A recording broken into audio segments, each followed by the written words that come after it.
इब्न अंशा है। वो कहता है कि अस्सलामु अलैकुम नाज़रीन, उम्मीद करता हूँ आप सब खैरियत से होंगे। मैं हूँ तौकीर बलोच और आप देख रहे हैं बलोच टीवी।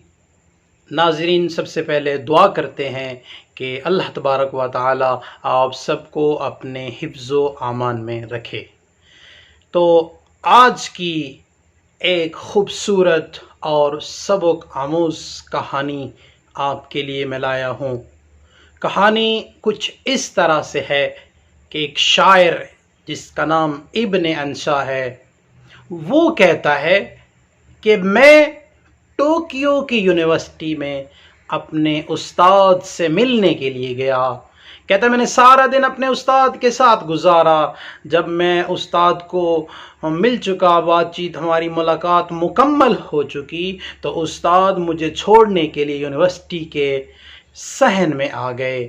तो कहते जब हम चल रहे थे तो हमारे इर्द गिर्द से जो शागिर्द थे वो भी गुज़र रहे थे, लेकिन उनके गुज़रने का अंदाज़ बड़ा मुख्तलिफ था। उसका अंदाज़ कुछ इस तरह से था कि वो उछल कूद कर गुज़र रहे थे।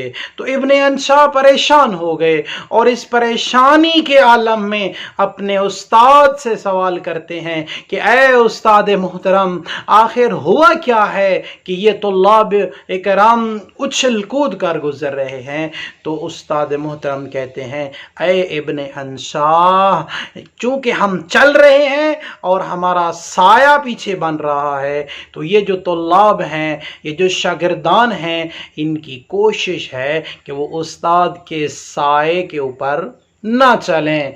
तो नाज़रीन इकराम, उस्ताद मोहतरम का इस कदर इज़्ज़त व इकराम होना चाहिए, और कौमों की तरक्की का राज भी उस्ताद के एहतराम में है। अगर हम अपने उस्ताद का एहतराम नहीं करेंगे तो हम ज़िंदगी में कामयाब नहीं हो सकते।